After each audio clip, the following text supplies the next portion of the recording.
వే gold trusted gold buyers మీరు తాకట్టు పెట్టిన బంగారాన్ని విడిపించి ఈ రోజు ఉన్న మార్కెట్ ధరకు కొనబడను.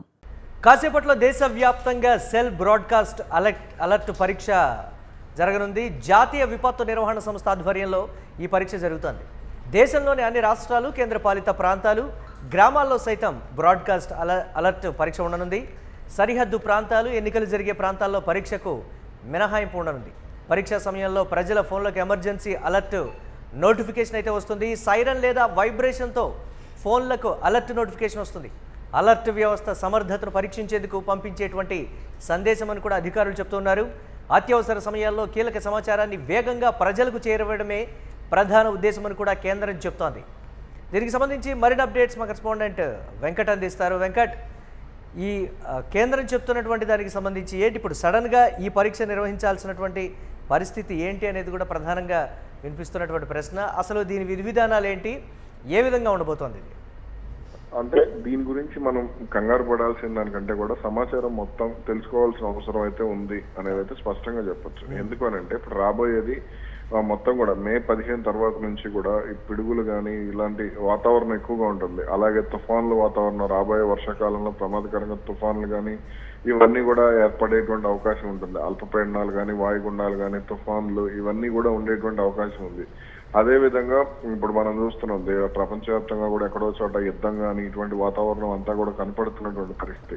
కాబట్టి అలాగే సరిహద్దుల్లో కూడా కొంత ఉద్రిక్తమైనటువంటి వాతావరణం ఇవన్నీ కూడా నడుస్తున్నటువంటి పరిస్థితి మనకు కనపడుతుంది. ఈ నేపథ్యంలోనే అంటే ఇప్పటి వరకు ఉన్నటువంటి ఏదైతే అలర్ట్ ఏదైతే ఉందో దీన్ని కొంత మరింతగా మాడిఫై చేసి గతంలో ఉన్నటువంటి సౌండ్ కంటే కూడా అంటే ఈ వినికిడి సమస్యలు ఉన్న వాళ్ళకి కానీ, లేదంటే ఈ అంటే సరిగ్గా శబ్దాలను గుర్తించలేని వాళ్ళు కానీ, అలాగే కొంత కళ్ళు అంటే అందులకు కానీ ఇటువంటి వాళ్ళందరికి కూడా ఎటువంటి ఇబ్బంది లేకుండా ఉండేందుకు ఈ పిడుగుల విషయంలో కానీ, ఏ విషయంలోనైనా సరే, భూకంపాల విషయంలో కానీ ప్రతి ఒక్కదానికి సంబంధించి కొంత జాగ్రత్తగా ఉండేందుకే కొంత దీన్ని తీసుకొస్తున్న పరిస్థితి కనపడుతుంది. ఎందుకంటే రాబోయే నెల రోజుల్లో మళ్ళీ ఋతుపవనాలు రావడం వల్ల ఈ వర్షాలు కూడా మొదలయ్యేటువంటి అవకాశం ఉంది. కాబట్టి కొంత ఆందోళనకరమైనటువంటి వాతావరణం ఉంటుంది. కాబట్టి దీన్ని తీసుకొస్తున్నటువంటి పరిస్థితి ఉంది. అయితే సరిహద్దు ప్రాంతాలు, ఎన్నికలు జరుగుతున్నటువంటి రాష్ట్రాల్లో దీనికి మినహాయింపు ఇచ్చారు.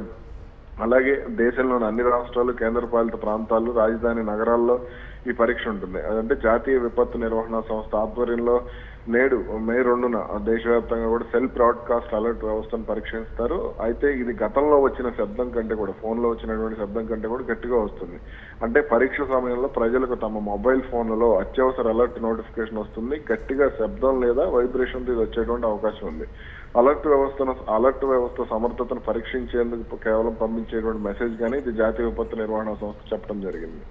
ఎస్, అంటే ఇది ఎప్పుడెప్పుడు సరే ఈ పరీక్ష తర్వాత ఎప్పుడెప్పుడు ఏ ఏ పరిస్థితుల్లో వస్తుంది అనేది, అంటే ప్రకృతి విపత్తులు అలాగే యుద్ధ సమయాలు కాక ఇంకా ఎటువంటి సమయాల్లో ప్రభుత్వం ఇచ్చేటువంటి కీలక ఇన్ఫర్మేషన్ని బేస్ చేసుకొని వస్తుందా అనే ఒక కన్ఫ్యూజన్ ఉంది కదా. పర్టికులర్గా రూరల్ ఏరియాస్లో చాలా అనుమానాలు ఉన్నాయి దీనికి సంబంధించి. వారికి అవేర్నెస్ అనేది చాలా తక్కువగా ఉంటుంది కదా. సో దానికి సంబంధించి ఎలాంటి ఉంటుందని? ఇది కేవలం అత్యవసర సమయాల్లో మాత్రమే. ముఖ్యంగా మన దేశంలో యుద్ధ పరిస్థితులు అనేవి చాలా తక్కువ. అది ఎక్కడో సరిహద్దుల్లో తప్ప. అది కూడా మొన్న ఆపరేషన్ సింధూర్ లాంటివి వచ్చినప్పుడు అది కూడా సరిహద్దు రాష్ట్రాలు, రాజస్థాన్ కానీ, లేదంటే పంజాబ్ కానీ, గుజరాత్ కానీ, ఇలా కొన్ని ప్రాంతాల్లో మాత్రం, జమ్మూ కాశ్మీర్ కానీ, ఇలా హిమాచల్ ప్రదేశ్, ఇలా కొన్ని ప్రాంతాల్లో మాత్రమే ఇది ఉంది. కాకపోతే ఇప్పుడు మన దేశంలో ఎక్కువగా ప్రకృతి విపత్తులే ఉంటాయన్నమాట. ఇప్పుడు తుఫాన్లు ఉంటాయి, భూకంపాలు అప్పుడప్పుడు. ఈ మధ్యకాలంలో మనం భూకంపాలు కూడా ఎక్కువ వింటూ ఉన్నాం. కాబట్టి వీటికి సంబంధించి కేవలం అంటే ప్రభుత్వ ప్రకటనలకు సంబంధించి కానీ, లేదంటే సంక్షేమ కార్యక్రమాలకు సంబంధించి కానీ ఇటువంటి వాటికి సంబంధించి ఏదీ రాదు. కేవలం ఇటువంటివి మాత్రమే. అంటే ఇప్పుడు ఏదన్నా కొన్ని ప్రాంతాల్లో, ఫర్ ఎగ్జాంపుల్ ఇప్పుడు హైదరాబాద్ లాంటి ప్రాంతాల్లో ఎక్కడన్నా మత కలహాలు కానీ ఇటువంటివి ఉన్నప్పుడు కానీ, ఇలా సున్నితమైనటువంటి ప్రాంతాల్లో తీసుకునేటువంటి చర్యలకు, అంటే అప్పటికప్పుడు తీసుకునేటువంటి చర్యలకు సంబంధించి మెసేజ్లు పంపించేటువంటి అవకాశం ఇదంతా ఉంది. కాబట్టి దీనికి సంబంధించి ఆందోళన చెందాల్సిన అవసరం అయితే ఎక్కడ రూరల్ ఏరియాస్ లో కానీ ఎక్కడ కూడా లేదనే చెప్పాలి. కేవలం దీని జాతీయ విపత్తుల నిర్వహణ సంస్థ కాబట్టి కేవలం మన ప్రకృతి విపత్తుల కోణంలోనే చూడాల్సినటువంటి అవసరం అయితే ఉంది. కొన్ని ప్రాంతాల్లో మినహాయింపునిచ్చినటువంటి సిచ్యువేషన్ కూడా ఉంటుంది. అలాగే కొంతమంది వ్యక్తం చేస్తున్నటువంటి అనుమానాలు ఇప్పటికీ కూడా రూరల్ ఏరియాస్లో కొంతమందికి సిగ్నలింగ్ వ్యవస్థ అనేది అంతంత మాత్రంగానే ఉంది అనేటువంటి మాట కూడా వినిపిస్తుంది కదా. 5G నడుస్తున్నటువంటి ఈ కాలంలో కూడా సిగ్నలింగ్ వ్యవస్థ వీక్గా ఉన్నటువంటి కొన్ని సిచ్యువేషన్స్ను కూడా మనం చూస్తున్నాం. వాటికి సంబంధించి ఏ విధంగా ఉండబోతోంది వెంకట్? సిగ్నలింగ్ వ్యవస్థతో సంబంధం లేకుండా దీన్ని అంటే మొబైల్ టవర్ తో సంబంధం లేకుండానే దీన్ని తీసుకురానున్నారు.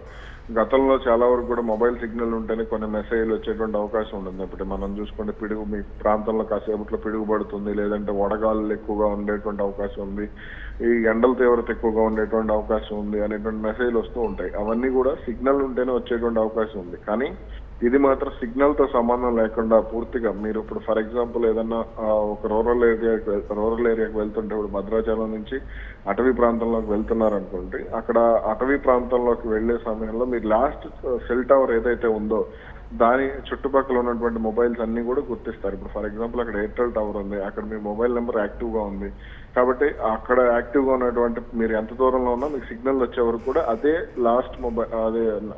లాస్ట్ టవర్ గా చూపిస్తుంది. కాబట్టి దాని నుంచి మీకు సిగ్నల్ తో సంబంధం లేకుండా మెసేజ్ వచ్చే విధంగా దీన్ని ఏర్పాటు చేశారు. ఒక రకంగా శాటిలైట్ వ్యవస్థతోనే ఇది పనిచేసే విధంగా తయారు చేసినట్టు తెలుస్తుంది. Yes right, thanks for updates Venkat. ఇక కేంద్ర ప్రభుత్వం ఈరోజు ఇచ్చేటువంటి సెల్ఫ్ బ్రాడ్కాస్ట్ అలర్ట్కి సంబంధించి ఎలాంటి కంగారు పడాల్సినటువంటి అవసరం లేదని అయితే ప్రభుత్వం క్లారిటీగా చెప్తోంది. అయితే కాసేపట్లో దేశవ్యాప్తంగా సెల్ఫ్ బ్రాడ్కాస్ట్ అలర్ట్ పరీక్ష నిర్వహించనుంది. జాతీయ విపత్తు నిర్వహణ సంస్థ ఆధ్వర్యంలో ఈ పరీక్ష నిర్వహిస్తోంది. దేశంలోని అన్ని రాష్ట్రాలు, కేంద్రపాలిత ప్రాంతాలు, గ్రామాల్లో సైతం బ్రాడ్కాస్ట్ అలర్ట్ పరీక్ష ఉండనుంది. సరిహద్దు ప్రాంతాలు, ఎన్నికలు జరిగే ప్రాంతాల్లో మాత్రం ఈ పరీక్షకు మినహాయింపు ఉంది. పరీక్షా సమయంలో ప్రజల ఫోన్లకు ఎమర్జెన్సీ అలర్ట్ నోటిఫికేషన్, సైరన్ లేదా వైబ్రేషన్తో ఫోన్లకు అలర్ట్ నోటిఫికేషన్ అయితే రానుంది. అలర్ట్ వ్యవస్థ సమర్థతను పరీక్షించేందుకు పంపించే సందేశం అని కూడా అధికారులు చెప్తున్నారు. అత్యవసర సమయాల్లో కీలక సమాచారాన్ని వేగంగా ప్రజలకు చేరవేయడమే ప్రధాన ఉద్దేశం అని కూడా కేంద్రం చెప్తోంది.